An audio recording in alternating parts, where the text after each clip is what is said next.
کرسینہ ایک روز اپنی خوابگاہ میں اکیلی بیٹھی ہوئی تھی کہ اس کی ماں لیسانہ کمرے میں داخل ہوئی۔ اسے دیکھتے ہی کرسینہ اپنی جگہ پر اٹھ کھڑی ہوئی۔ آگے بڑھ کر جب لیسانہ ایک نشست پر بیٹھ گئی تب کرسینہ بھی اپنی ماں کے پہلو میں بیٹھ گئی۔ تھوڑی دیر تک لیسانہ کرسینہ کی طرف دیکھتے ہوئے شکایت اور شکوہ بھری آواز میں کہنے لگی، ابھی تھوڑی دیر پہلے تمہارے باپ نے مجھ پر انکشاف کیا ہے کہ تم چند محافظ دستوں کے ساتھ نبرہ کی طرف جا رہی ہو اور وہاں کچھ عرصہ انجلینا کے پاس قیام کرو گی۔ بیٹی، اس سلسلے میں تم نے مجھ سے کوئی مشورہ ہی نہیں کیا۔ بیٹی، تم جانتی ہو کہ افونش کا بیٹا اور ڈینو نبرہ کی ملکہ تھیوڈورا کا نواسا اور اس کے حکمران بیٹے گارشیا کا بھانجا ہے۔ تمہارے وہاں قیام سے کہیں وہ یہ کوشش نہ کریں کہ تمہیں بہلا پھسلا کر اور ڈینو کے ساتھ تمہارا بیاہ کر دیں۔ اس موقع پر کرسینہ کے چہرے پر ناپسندیدہ سے اثرات نمودار ہوئے۔ وہ کہنے لگی، اماں، آپ کیسی باتیں کرتی ہیں؟ وہ اور ڈینو خبیث قسم کا انسان ہے۔ میرے بس میں ہو تو میں اسے اپنے خدام اور غلاموں کے برابر بھی نہ سمجھوں۔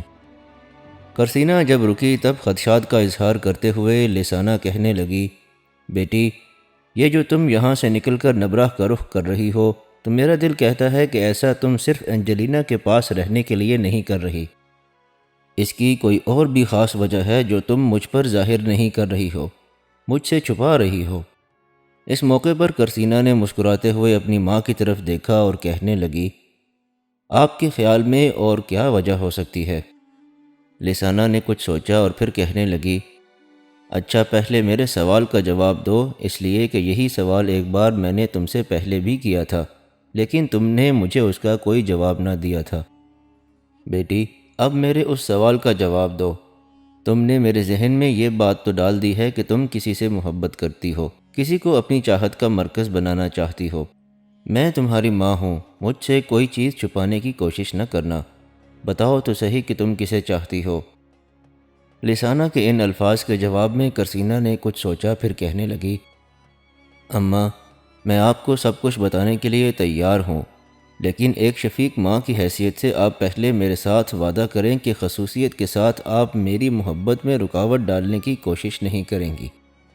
میں جانتی ہوں جس شخص سے میں محبت کرتی ہوں اس کا نام میں نے بابا کے سامنے لیا تو بابا میری اس حرکت کو نہ صرف ناپسند کریں گے بلکہ اس کے لیے مجھ پر اعتماد اور اعتبار کرنا بھی چھوڑ دیں گے، اور جہاں میں شادی کرنا چاہتی ہوں وہاں میری کبھی شادی بھی نہیں ہونے دیں گے۔ کرسینہ جب خاموش ہوئی تب لیسانہ نے اپنا ہاتھ آگے بڑھایا، بڑے پیار سے اس نے کرسینہ کو اپنے ساتھ لپٹا لیا، پھر کہنے لگی، بیٹی، تمہارا باپ رومیر جو چاہے کرتا رہے، اس میں اور مجھ میں فرق ہے۔ وہ تمہارا باپ ہے، میں تمہاری ماں ہوں، میں مکمل طور پر تمہارا ساتھ دوں گی۔ تم بتاؤ کس سے محبت کرتی ہو؟ اماں، میں جس نوجوان کو پسند کرتی ہوں وہ مسلمانوں کے حکمران امیر عبد الرحمن کا سالار احمد بن یعلا ہے۔ میں نے تم پر اپنی محبت کا انکشاف کر دیا ہے۔ اب تم نہ ہی میری محبت کے سامنے کوئی دیوار کھڑی کرنا، نہ ہی مجھے نبرہ جانے سے روکنا۔ کرسینہ کو رک جانا پڑا اس لیے کہ لیسانہ بول پڑی، لیکن مجھے تو بتایا گیا تھا کہ سمورہ کے نواح میں جنگ کے دوران تم نے مسلمانوں کے سالار احمد بن یعلا سے ملاقات کی تھی اور تم نے اسے اپنے لشکر میں لانے کی ترغیب بھی دی تھی۔ کرسینہ نے بڑی بے چارگی سے اپنی ماں کی طرف دیکھا اور کہنے لگی، ترغیب دینے کا صرف اماں ایک بہانہ تھا۔ میں تو اس سے ملاقات کرنے گئی تھی اور اس ملاقات کے دوران میں صرف اس پر اپنی محبت کا اظہار کرنا چاہتی تھی۔ میری بدقسمتی کہ میں کیونکہ شروع میں اس کے سر کی طالب ہو گئی تھی، لہٰذا اب وہ مجھ پر اعتبار اور اعتماد نہیں کرتا۔ اماں، میں نے اپنے آپ کو احمد بن یعلا کے سامنے ایسی صورت میں لانا ہے کہ وہ مجھ پر اعتماد اور بھروسہ کرنے لگے۔ اماں، اپنے دل میں یہ بات بھی بٹھا کر رکھنا کہ میں احمد بن یعلا کے بغیر ادھوری ہوں۔ جب تک وہ مجھے نہیں ملے گا مجھے ذہنی اور قلبی سکون حاصل ہو ہی نہیں سکتا۔ اماں، عنقریب میرا باپ مسلمانوں کے خلاف ایک اور جنگ کی طرح ڈالنا چاہتا ہے۔ وہ اپنی شکستوں کا انتقام لینا چاہتا ہے۔ پہلے جنگی تیاریاں کرے گا، پھر مسلمانوں کے علاقوں میں تباہی اور بربادی کا کھیل کھیلے گا۔ اس کے جواب میں مسلمان جو کارروائی کریں گے وہ بھی بڑی کرب خیز ہوگی۔ ان حالات میں میں یہاں نہیں رہنا چاہتی۔ میں چند ماہ نبرہ میں سکون سے گزاروں گی، اس کے بعد میں سوچوں گی کہ احمد بن یعلا سے رابطہ قائم کرنے یا اسے اپنے اعتماد میں لینے کے لیے مجھے کیا قدم اٹھانا ہے۔ قرسینہ جب خاموش ہوئی تب لسانہ کہنے لگی، بیٹی، میں تمہاری اس چاہت اور محبت کی کسی بھی صورت مخالفت نہیں کروں گی۔ اگر احمد بن یعلا کو پانے کے بعد ہی میری بیٹی کو ذہنی اور قلبی سکون ملتا ہے تو اس میں مکمل طور پر تمہارا ساتھ دوں گی، لیکن بیٹی، نبرہ میں رہتے ہوئے محتاط رہنا۔ تمہاری سوتیلی ماں یوراکا جہاں پہلے یہ چاہتی تھی کہ تمہاری شادی اوڈینو سے کرا دی جائے، تمہارے انکار پر اب وہ اس سلسلے میں تو خاموش ہے، لیکن اب وہ یہ چاہ رہی ہے کہ اس کے بیٹے شانجہ کی شادی تمہارے بڑے ابا افونش کی بیٹی انجلینا سے کر دی جائے۔ اس پر قرسینہ نے تڑپ کر اپنی ماں لسانہ کی طرف دیکھا، پھر کہنے لگی، اماں، یہ بھی ناممکن ہے۔ انجلینا کسی بھی صورت شانجہ سے شادی کرنے پر رضامند نہیں ہوگی۔ میں اس کے مزاج سے واقف ہوں، اور پھر ذرا اس شانجہ کو تو دیکھو، جتنا لمبا ہے اتنا ہی موٹا اور چوڑا بھی ہوتا جا رہا ہے۔ مجھے تو یہ بھی خدشہ ہے کہ اگر اس کی موٹائی اور چوڑائی اس طرح بڑھتی رہی تو یہ اٹھنے بیٹھنے کے قابل بھی نہیں رہے گا۔ قرسینہ جب خاموش ہوئی تب خدشات کا اظہار کرتے ہوئے لسانہ کہنے لگی، بیٹی، تو نے مسلمانوں کے سالار احمد بن یعلا سے محبت کی ابتدا تو کر دی ہے، لیکن اب تو اس سے کیسے رابطہ قائم کرے گی؟ تو یہ بھی کہتی ہے کہ فی الحال وہ تم پر اعتماد اور بھروسہ نہیں کر رہا، تو پھر کیسے اسے اپنے اعتماد میں لے سکے گی؟ کیا اس سے ملاقات کرے گی یا کسی کے ذریعے رابطہ قائم کرے گی؟ اس پر قرسینہ کہنے لگی، اماں، فی الحال اس موضوع پر میں نے کچھ نہیں سوچا۔ جو سامان میں نے لے کر جانا ہے، دیکھو کمرے کے اندر وہ سب میں نے باندھ کر تیار کر دیا ہے۔ کوچ کرنے کے لیے میں اپنی تیاریاں مکمل کر چکی ہوں۔ اماں، میری تم سے التجا ہے کہ فی الحال میری اس محبت کا انکشاف کسی پر مت کرنا، ورنہ بہت سے لوگ آڑے آئیں گے اور میرا جینا حرام کر دیں گے۔ اگر ایسا ہوا تو میرے پاس ایک ہی راستہ ہوگا کہ میں یہاں سے بھاگ کر کرتبہ چلی جاؤں، وہاں احمد بن یعلا سے ملوں، اور اگر وہ مجھ سے شادی نہ کرنا چاہے تو میں اپنی زندگی کرتبہ میں ہی یا احمد بن یعلا کی رہائش میں اس کی لونڈی اور داسی کی حیثیت سے گزار دوں۔ اس کے علاوہ میرے پاس کوئی دوسرا حل نہ رہے گا۔ لسانہ نے قرسینہ کو اپنے ساتھ لپٹا لیا اور کہنے لگی، بیٹی، تجھے فکر مند ہونے کی ضرورت نہیں ہے۔ میں تجھے نبرہ بھی جانے دوں گی، تمہاری محبت کا راز بھی فاش نہیں ہونے دوں گی، اور تمہارے لیے یہ بھی دعا کروں گی کہ تمہیں تمہاری محبت مل جائے۔ اب اٹھو، میں تمہاری تیاری میں تمہاری مدد کرتی ہوں۔ اپنی ماں لسانہ کے ان الفاظ پر قرسینہ خوش ہو گئی۔ دونوں ماں بیٹی مل کر ضرورت کا سامان باندھنے لگی۔ اس سے اگلے روز قرسینہ چند محافظ دستوں کے ساتھ لیون سے نبرہ کی مملکت کے مرکزی شہر بمبلونا کا رخ کر رہی تھی۔ نبرہ کی سلطنت کے مرکزی شہر بمبلونا کے قصر میں ایک روز انجلینا اور اس کا بھائی اوڈینو قصر کے استبل سے اپنے گھوڑے نکال کر دوڑ کے لیے نکلنے والے تھے۔ اس وقت ان کے پاس ان کی نانی ملکہ تھیوڈورا اور ماموں اور نبرہ کا حکمران گارشیا بھی کھڑے ہوئے تھے۔ انجلینا جس وقت اپنے گھوڑے پر سوار ہوئی، اسی وقت ایک شخص بھاگتا بھاگتا اس کے قریب آیا اور کسی قدر مسرت آمیز آواز میں اسے مخاطب کر کے کہنے لگا، آپ کی بہن جس کا نام قرسینہ ہے، آپ سے ملنے کے لیے لیون سے یہاں آئی ہے، اور تھوڑی دیر تک وہ قصر میں داخل ہونے والی ہے۔ یہ خبر سن کر انجلینا اور اوڈینو دونوں بہن بھائی کی مسرت اور خوشی کی کوئی انتہا نہ تھی۔ ان دونوں کی اس حالت کو دیکھتے ہوئے ملکہ تھیوڈورا اور اس کا بیٹا گارشیا بھی بڑی خوشی کا اظہار کر رہے تھے۔ دونوں بہن بھائی جب بھاگتے ہوئے قصر کے بیرونی دروازے کی طرف گئے، تب اسی وقت اپنے مسلح دستوں کے ساتھ قرسینہ بھی قصر کے دروازے پر نمودار ہوئی۔ انجلینا اور اوڈینو کو اپنی طرف آتے دیکھ کر قرسینہ گھوڑے سے اتر گئی۔ اتنی دیر تک انجلینا بھاگتی ہوئی آگے بڑھی اور بڑے پرجوش اور زوردار انداز میں وہ قرسینہ سے لپٹ گئی۔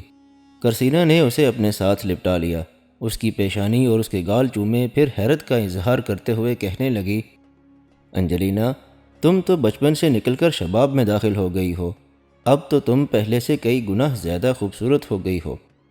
انجلینا شرما سی گئی۔ اس موقع پر اوڈینو نے بھی قرسینہ کو مخاطب کرتے ہوئے قرسینہ کے علاوہ لیون میں اپنے دیگر اہل خانہ کا احوال پوچھا، یہاں تک کہ انجلینا علیحدہ ہوئی۔ پھر قرسینہ اوڈینو کو مخاطب کرتے ہوئے کہنے لگی، اوڈینو، تم سب سے پہلا کام یہ کرو کہ یہ جو میرے ساتھ محافظ دستے آئے ہیں، ان کے قیام کا اہتمام کرو۔ یہ چند دن یہاں قیام کریں گے، اس کے بعد واپس چلے جائیں گے۔ اوڈینو فوراً حرکت میں آیا اور ان محافظ دستوں کو اپنے ساتھ لے گیا۔ اتنی دیر تک سامنے کی طرف سے ملکہ تھیوڈورا اور اس کا حکمران بیٹا گارشیا بھی نزدیک آ گئے۔ ملکہ تھیوڈورا نے بھی کرسینا کو گلے لگا کر اسے پیار کیا۔ پھر ملکہ تھیوڈورا مسکراتے ہوئے کرسینا کو مخاطب کرتے ہوئے کہنے لگی، بیٹی، یہ اینجلینا تم سے اتنی محبت کرتی ہے جس کو میں الفاظ میں بیان نہیں کر سکتی۔ لیون میں یہ اپنے کسی رشتہ دار یا عزیز کو یاد کرے یا نہ کرے، لیکن تمہیں ہر وقت یاد کرتی رہتی ہے۔ میں سمجھتی ہوں اتنی محبت اسے اپنے باپ سے نہیں جتنی تم سے ہے۔ بیٹی، تم نے اچھا کیا کہ اس کے پاس چلی آئی۔ اب چند مہینے اس کے پاس رہو، اس طرح میں سمجھتی ہوں کہ اسے ذہنی اور قلبی سکون حاصل ہوگا۔ اس کے بعد ملکہ تھیوڈورا نے انجلینا کی طرف دیکھا، پھر بڑے پیار اور شفقت میں کہنے لگی، بیٹی، کرسینا سفر کے باعث یقیناً تھکی ہوئی ہے، تم اس کو اپنے ساتھ لے جاؤ، اس کے قیام کا انتظام کرو۔ میں سمجھتی ہوں۔ یہاں تک کہتے کہتے ملکہ تھیوڈورا کو رک جانا پڑا، اس لیے کہ انجلینا مسکراتے ہوئے کہنے لگی، بڑی اماں، آپ کوئی فکر نہ کریں، میں اپنی بہن کے لیے سارے انتظامات کر لوں گی۔ اس کی رہائش کے لیے علیحدہ کمرے کا اہتمام نہیں کیا جائے گا، یہ میری خوابگاہ ہی میں میرے ساتھ رہے گی۔ اس کے ساتھ ہی انجلینا کرسینا کا ہاتھ پکڑ کر اپنے ساتھ لے گئی، جبکہ قصر کے کچھ محافظ اور ڈینو کے کہنے پر کرسینا کا سارا سامان بھی انجلینا اور کرسینا کے پیچھے پیچھے قصر کی طرف لے گئے۔ سمورا شہر کے نواح سے عبد الرحمن الثالث تو اب کرتبہ کی طرف چلا گیا تھا، جبکہ رومیر لیون پہنچ کر اپنی جنگی تیاریوں میں مصروف ہو گیا تھا۔ اس نے بڑی تیزی سے اپنے لشکر میں اضافہ کرتے ہوئے نئے لشکریوں کی تربیت کا کام شروع کر دیا تھا۔ وہ ہر صورت میں مسلمانوں کے علاقوں پر حملہ آور ہو کر تباہی اور بربادی کا کھیل کھیلنا چاہتا تھا۔ جن دنوں رومیر اپنی جنگی تیاریوں کو عروج پر پہنچائے ہوئے تھا، ان دنوں افریقہ میں بھی فاطمی حکمران پر تولنے لگے تھے۔ گو کے امیر عبد الرحمن کے لشکر نے افریقہ میں ایک بار ان کی طاقت کی کمر توڑ کر افریقہ میں عربوں کی حکومت نیکور میں دوبارہ قائم کر دی تھی، لیکن فاطمی انتقام پر اترے ہوئے تھے۔ انہوں نے اپنی طاقت، قوت اور عسکری تعداد میں اس قدر اضافہ کر لیا تھا کہ اب وہ کسی خونی انقلاب کی طرح پھٹنے والے تھے۔ وہ تیاریاں کر رہے تھے کہ پھر نیکور میں عربوں کی سلطنت پر حملہ آور ہوں اور انہیں افریقہ سے نیست اور نابود کر کے رکھ دیں۔ لیکن ان فاطمیوں کی بدقسمتی کہ اسی دوران افریقہ کے اندر ایک ایسا شخص اٹھا جس اکیلے نے افریقہ کے اندر ایک ایسا انقلاب کر دیا جس کی فاطمی حکمران امید تک نہ کر سکتے تھے۔ اس کا نام ابو یزید تھا، بربروں کے قبیلے الورین سے تعلق رکھتا تھا۔ اس کا باپ ایک تاجر تھا۔ جوانی میں کیونکہ ابو یزید کو خوارج کی صحبت میسر ہوئی تھی، لہٰذا وہ خارجی عقیدے کا پیروکار ہو گیا تھا۔ اپنے باپ کے مرنے پر ابو یزید تنگ دست ہو گیا اور بچوں کو پڑھا کر گزر بسر کرنے لگا۔ جس طرح فاطمیوں کا سربراہ ابو عبید اللہ پہلے مسلم اور پھر فاطمیوں کا دائی بن کر بربروں کے قبائل پر چھا گیا۔ فاطمیوں کے مظالم اور ان کی چہرہ دستیوں سے تنگ آ کر اس ابو یزید نے بربر قبائل کو سمجھانا شروع کیا کہ دین حق اور آزادی کے لیے اٹھ کھڑے ہو۔ افریقہ کے لوگوں نے اس کے حق میں اٹھنے کے لیے اس شرط پر وعدہ کیا کہ اگر اسے کامیابی ہوئی تو دارالسلطنت افریقہ یعنی قیروان پر قبضہ ہو جانے کے بعد حکومت کا طرز جمہوری رکھنا ہوگا، یعنی سب کے مشورے سے سلطنت کا انتظام کیا جائے گا۔ ابو یزید نے اس پیشکش کو قبول کر لیا اور فاطمیوں کے خلاف اٹھ کھڑا ہوا۔ ابو یزید کی فتوحات بھی ایسی عجیب و غریب تھیں جیسی عبید اللہ مہدی کو چند سال بیشتر میسر ہوئی تھیں۔ افریقہ میں جو لوگ فاطمیوں کے تشدد اور ان کے اکابران دین کے طعن و تشنیع سے تنگ آ چکے تھے اور چاہتے تھے کہ کوئی ایسا آدمی اٹھے جو انہیں فاطمیوں کے ان مظالم سے نجات دلائے، تو وہ سب کے سب ابو یزید کے ساتھ ہو لیے۔ بڑے بڑے مشائخ، عابد، زاہد اور گوشہ گیر لوگ اپنے اپنے مقام سے اٹھ کھڑے ہوئے اور ابو یزید کے حامی اور ناصر بن گئے۔ ابو یزید مذہبی رواداری کا قائل تھا، اس پر اس نے عمل کرنا شروع کیا۔ اپنی طاقت اور قوت کو مضبوط اور مستحکم کرنے کے بعد یہی ابو یزید آخر فاطمی حکومت کے خلاف اٹھ کھڑا ہوا۔ فاطمیوں اور ابو یزید کے درمیان ہولناک ٹکراؤ ہوا۔ ایک خوفناک جنگ کے نتیجے میں ابو یزید نے فاطمیوں کو بدترین شکست دی اور ان کے مرکزی شہر قیروان پر قبضہ کر لیا۔ قیروان میں داخل ہونے کے بعد ابو یزید نے جہاں خوشیاں منائیں، وہاں اس نے اس فتح پر خداوند قدوس کا شکریہ بھی ادا کیا اور شہر کی مساجد میں خلفائے راشدین میں سے خلیفہ اول اور خلیفہ ثانی کے لیے دعا کی۔ شہر کے لوگوں سے کہا کہ فاطمیوں نے جو اس سے پہلے امام مالک کے مسلک پر پابندی لگا دی تھی اور ان کی کتابیں بھی ضبط کر لی تھیں، اس نے اعلان کر دیا کہ لوگ امام مالک کے اقوال کی پابندی کر سکتے ہیں اور ان کی کتابوں کے لین دین کے علاوہ ان کا مطالبہ بھی کر سکتے ہیں۔ فاطمیوں کو بدترین شکست دینے اور ان کے مرکزی شہر قیروان پر قبضہ کرنے کے بعد ابو یزید نے جو سب سے پہلا کام کیا وہ یہ کہ وہ عام لوگوں کے اندر گھل مل جاتا تھا، مذہبی اجتماعات میں لوگوں کا پورا ساتھ دیتا تھا۔ مسلکی اختلافات کی بنا پر فاطمیوں نے جن چیزوں پر پابندی لگائی تھی ان سے پابندی اٹھا لی گئی۔ اس کے بعد ابو یزید نے جو دوسرا قدم اٹھایا وہ یہ کہ اس نے اپنے کچھ قاصد اندلس میں امیر عبد الرحمن الثالث کی طرف روانہ کیے۔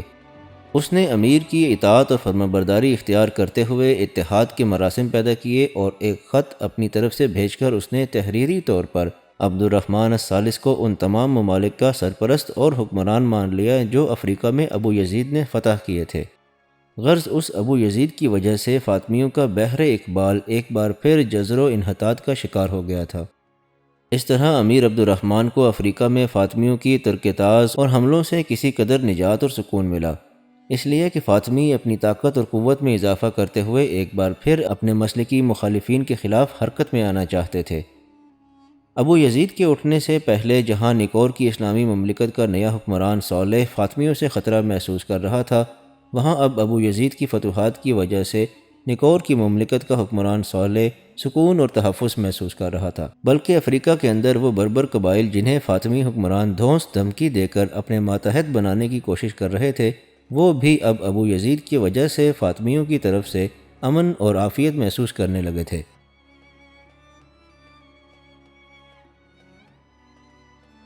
اگر آپ کو یہ ویڈیو پسند آئی ہو تو اس کو لائک اور شیئر ضرور کیجیے گا، اور چینل کو سبسکرائب بھی کر لیجیے گا تاکہ آئندہ آنے والی تمام ویڈیوز آپ کو باقاعدگی سے مل سکیں۔